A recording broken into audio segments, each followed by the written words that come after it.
PCTV in Pottstown. This is a little homespun technology show. If you haven't, seen this before, haven't channel surfed into PCTV's domain, I'm Doug Crawford. Yes, as you can see on your screen there, and I am a technical consultant at PCTV, and I've been doing a technology show for a lot of weeks now. Today we're following on talking about the iPad, demoing a little bit of the iPad for folks that aren't familiar with it. It's been out a few years, but some folks still just haven't really crossed paths with someone who owns one and haven't looked into it. So we're showing it a little bit today. But I wanted to tell you a little bit about myself here. I got an organization called Tech Equalizer, and I can do lots of tech services, different tech services, pretty much anything in regards to PCs and networking. If you have especially emergency problems where you're really stuck in a computer problem, I can be a great help. And you won't have to send your computer out for some repair and not know exactly when it's going to come back. I will take care of you promptly and completely without any problems like, oh, your data got lost while we were restoring your hard disk, and surprises like that that nobody likes to hear. So, all right, let's go on. So the iPad. Last week I had our gal our intern gal, Marilyn here, and we were going through some of the things about the iPad, and so we covered a lot of kind of interesting little fun facts about the iPad, about it, just what's on it and what the buttons are and stuff, and promised to get right into applications to show you what this thing really does, because we had recommended that this could be a simple computer for folks who don't need a whole lot of computing power or capability, but it can do all the basic jobs that you do on a computer, like email and web surfing, as well as a lot of other cool stuff. So we didn't really show you the cool stuff, we just kind of touched around the screen and talked about it. So I'm going to jump right in. On my slide here, I itemized a few things that I thought I'd like to show you that we are, as a household, are using the iPad for a lot. Audiobooks, reading actual books, downloading the text of books and reading them. I do a fair amount of YouTube surfing with it because it's such a nice device to do that kind of thing with. Pandora is wonderful, and I'll explain why. It's a music player system that's web-based. The iPad Google Maps that's built in is kind of a dream to use, and I could have gotten a lot more interested in geography if I had something like this when I was a youngster. And there's some really simple apps that have been on little computers for a long time, like little note-taking tools and address books that actually work well and are useful and probably ought to be considered to be viable little tools for using on things like the iPad. I also use Netflix. The only other one I thought I'd show, but I'm going to save it for another time, is actually using the iPad for telephone use or telephony. And that's done with Skype amongst other programs, but Skype is the leading one. And I probably, if I had my druthers, would do a show just on Skype. So look forward to that maybe in the future. And so that's the only slide I have, just itemizing what it is I'm going to show. So let's get right down to it. We have a camera on the side here, zoomed in.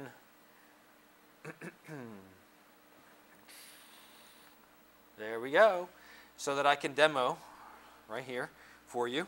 So we showed you that when you first turn on the iPad, which is actually always on, we discovered in the last show, it just kind of goes to sleep, and this button right here wakes it up when it's asleep, and then a little slider allows you to get access to the actual iPad's operation.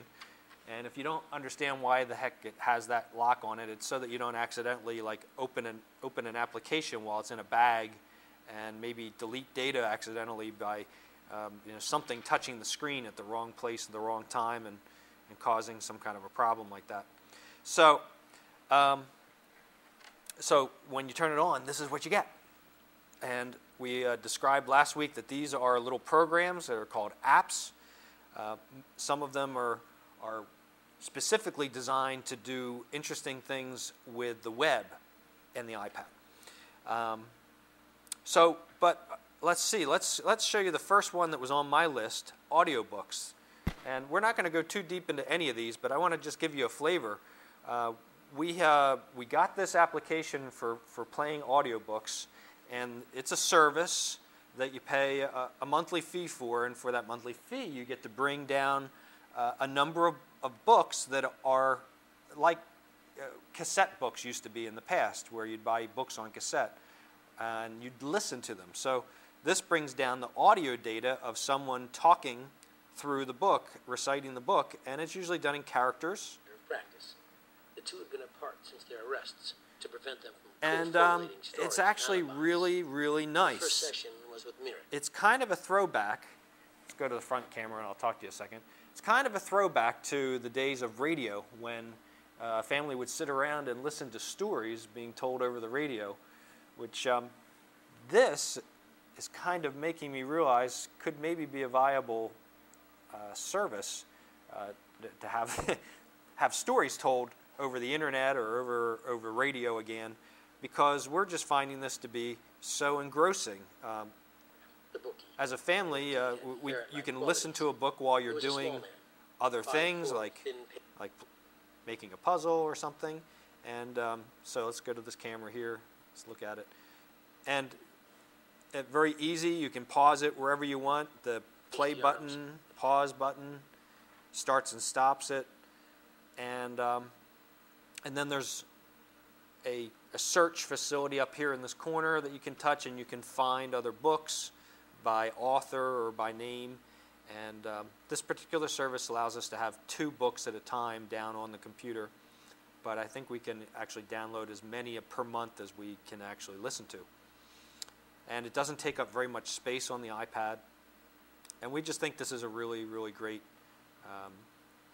service. It's a great function of an iPad, is to have these audiobooks playable. So that's audiobooks. Now, the other thing, the next thing that was a surprise to me was that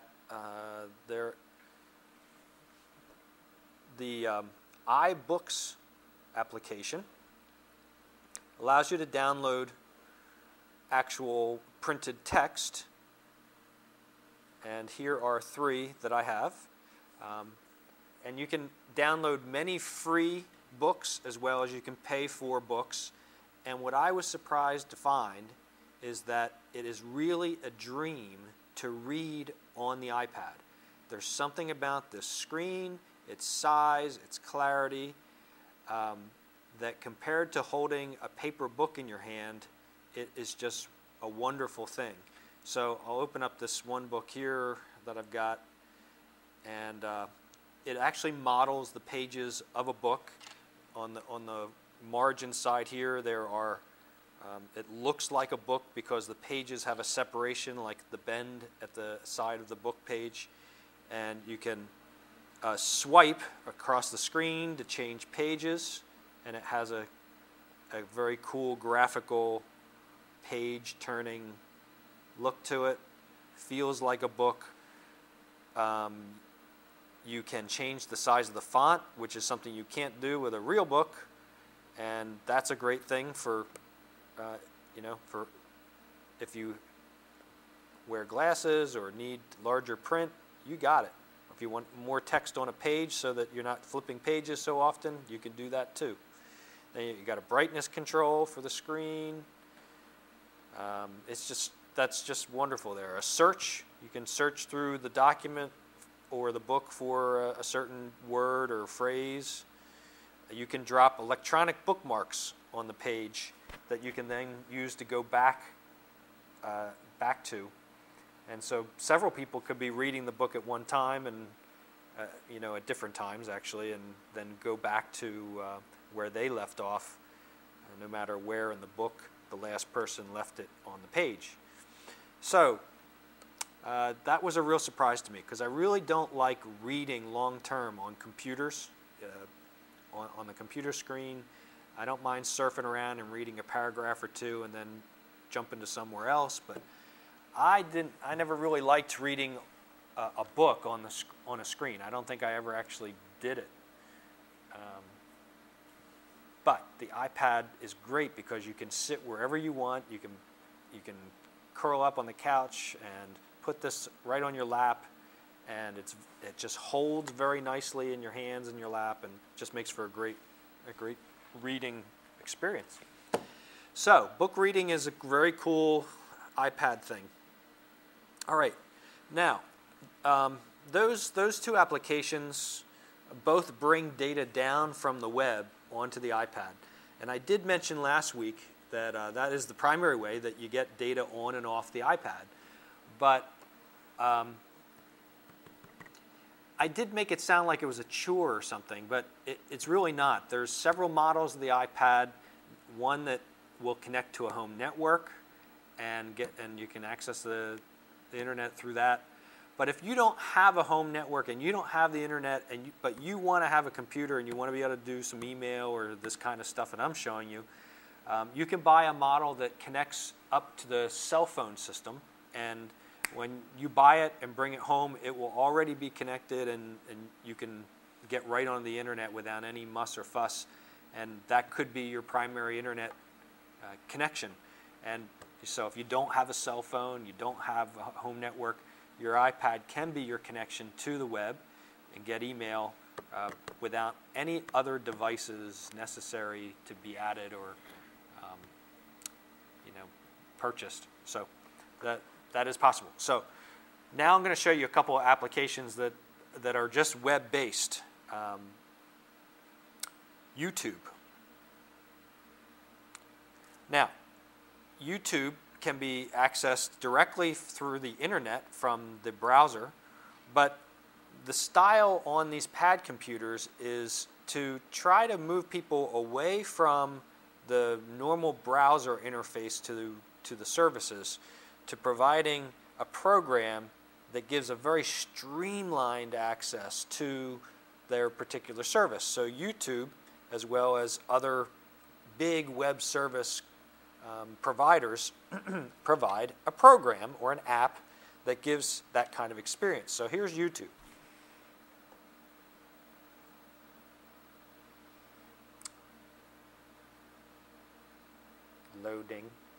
Loading. Okay, there we go.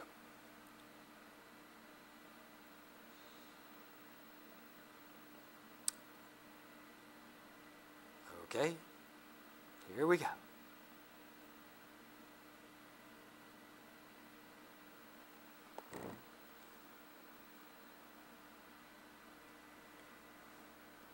Unknown error. Great, okay.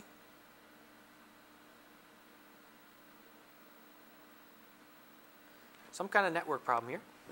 I'll get it going.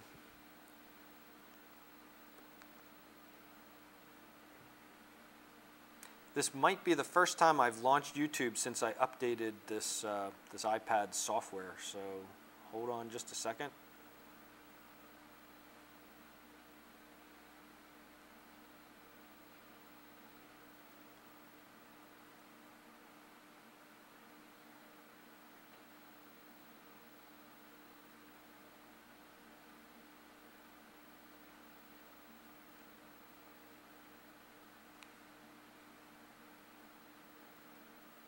Okay, this is working now.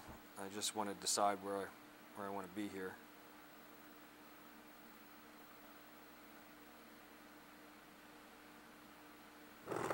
Okay, here we go. Yeah. So when you launch YouTube, typically it presents to you a lot of popular videos. In the search field up here, you can tap in it. Please give me access to this. Okay, there we go. Okay, so I tapped onto the search field, and we can put in something to search on.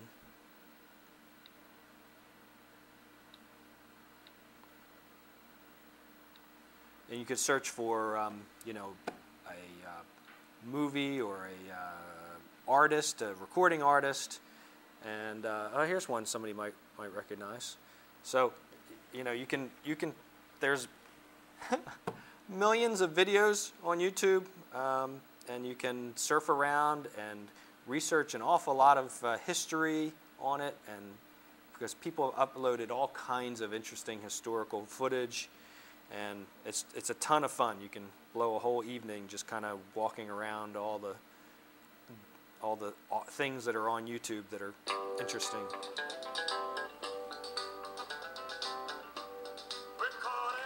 Okay, so that's YouTube, and it's a lot of fun, like I said.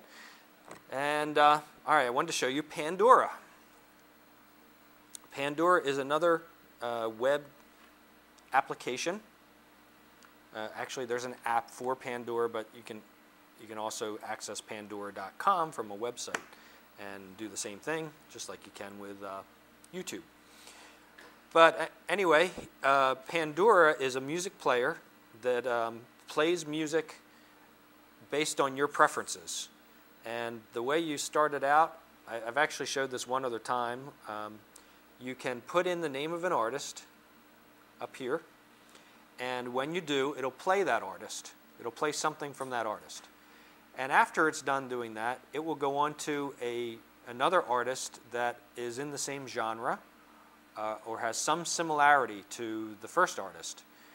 And it will continue playing songs that are related to the original first song that you requested. Now, if you are sitting nearby this, when it plays a song, you can tap on the thumbs up or the thumb down button, and it will adjust what it thinks you like based on your response there. So there's a thumbs up and a thumbs down button right here. And so this is wonderful because on an iPad, you can take this and put it by your stereo and plug a headphone jack into the top of the unit and play whatever this is playing through a home stereo, and have it sounds very good. It sounds like audio file quality music. So I'm going to start up playing something here.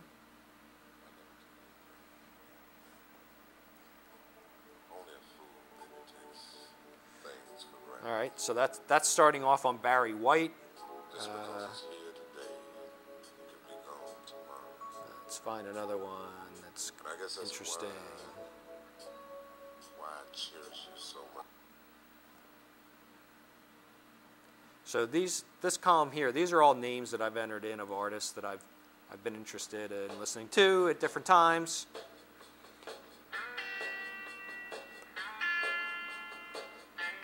So that's streaming, and I should mention that that's free, that there are commercials built into this system that come up every now and then, not very often, and they're very low key, so they're not real distracting. I did notice that there were some commercials inserted a while back that had more pizzazz to them that kind of were annoying, and recently I haven't heard them, so they may have backed off from that. I find it to be a wonderful music thing. It's actually introduced me to music that I otherwise would not have probably found out about, because acting like an automated DJ, it's moving from song to song and trying to pick from a big repertoire of songs that are similar to the one that you started with. So I love it. It's almost a good enough reason to have an iPad in itself. Let's see. Maps. All right. Last week we showed how the screen of an iPad very nicely scrolls around. Now this is the mapping Google Maps app on an iPad, and So even though this is a Model 1, which is the slowest and least memory of all the iPads, it has a beautiful scrolling effect for graphics. Now, like I mentioned, if I had had this program when I was a youngster in school, I would have been much more interested in studying geography, because what you can do here is scroll or zoom and pinch zoom from outer space, from a view of the world from outer space, and zoom right in on a particular area. And for an example here, I entered in Israel up at the top, and so that drops a little marker down here on the spot that you name, and you can then zoom in. And I've been doing this for a while, just being interested in events in the Middle East. This has been a way to study the whole area of the geopolitical hotspots here. And now, as if that isn't enough to see a map of it, check this out. Satellite. Tap satellite, and Google Maps downloads very detailed geographical satellite mapping of the areas, where you can zoom in on on very small details like buildings and cars. I don't think you can quite read a license plate, but this is a fascinating thing. You can actually study what an area really looks like, whether it's got a lot of habitation, industrial stuff. It's just mind-boggling. It's wonderful. And I find I'm much more likely to use this kind of a thing on an iPad versus a computer, because of the nice user interface, how it follows the fingers and the pinch zoom mechanism. All right, let's see. Now, I mentioned the Note app. I actually use this to keep some notes around the house, and I find it awfully useful. It allows me to create notes like this in categories. And the one I'm looking at now, the current one that's being displayed is circled in red on this menu. And it happens to be a chicken soup recipe that I've been honing in on and perfecting. And by being able to keep this right next to me, I'm able to update this as I work on that kind of thing. Pad Thai recipe. And whatever kind of notes that I want to kind of throw into the computer. Let's start a new one. All right, so here's a fresh new page, and it wants me to put in a title first. So I could put in PCTV. A little hard typing from the side here. Right, enter, return, and now I can put in whatever notes that I would want to with this. Just put some garbage in here. And now when I look at the notes list, I see a PCTV. Of course, I didn't spell it right. No, that's not it actually. Where is it? PCTV, it's at the top. I thought it was alphabetical order. It's not. So, very great, really nice little notepad, and it has never lost my data. Other devices that I've tried to use for this kind of a thing, I've ended up losing the data eventually. Like the machine crashes and you lose it, and has not happened here. If you do have another computer and you synchronize this with the other computer, which makes a backup of what's on here, then that's a sure way to not lose your data. But so far, so good. The machine has never even crashed, and lost data on me.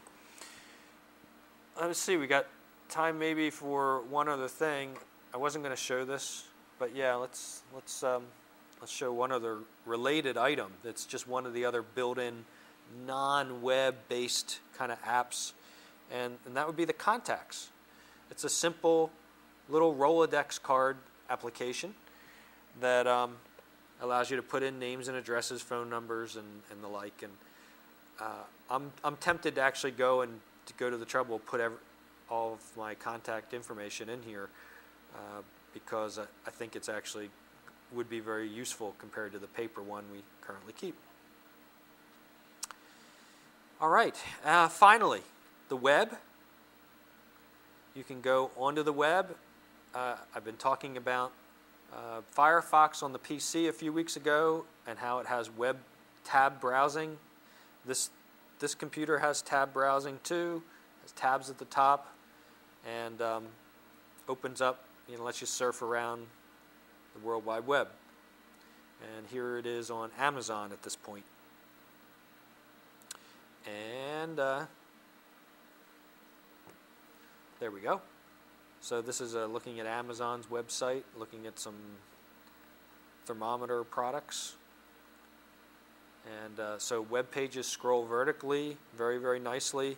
You don't have to take your mouse and scroll down the side. You just touch the screen and away it goes.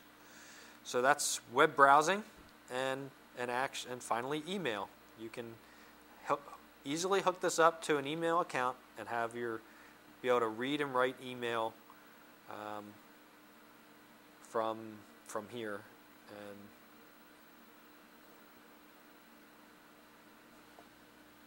so here's a list of emails that have come in, just kind of proving to you that you can do your real email in there.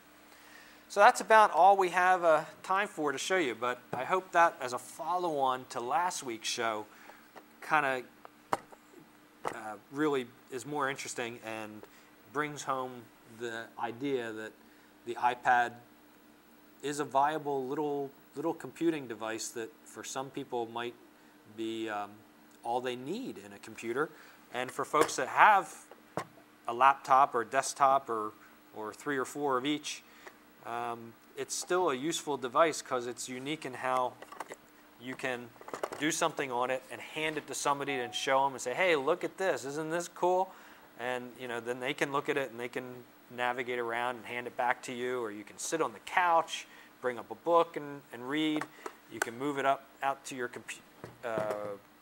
stereo and play Pandora, play music all day, and it's just wonderful. So there's a real lot to like about the iPad. Is it perfect? No. Will we cover the imperfections? Maybe. Feel free to give me some feedback on, send me an email to techequalizer@gmail.com. techequalizer@gmail.com.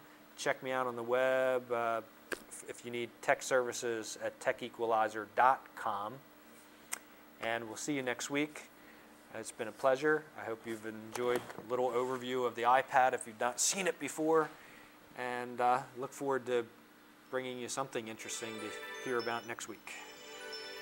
Till then, I'm Doug Crawford, techequalizer.com for PCTV.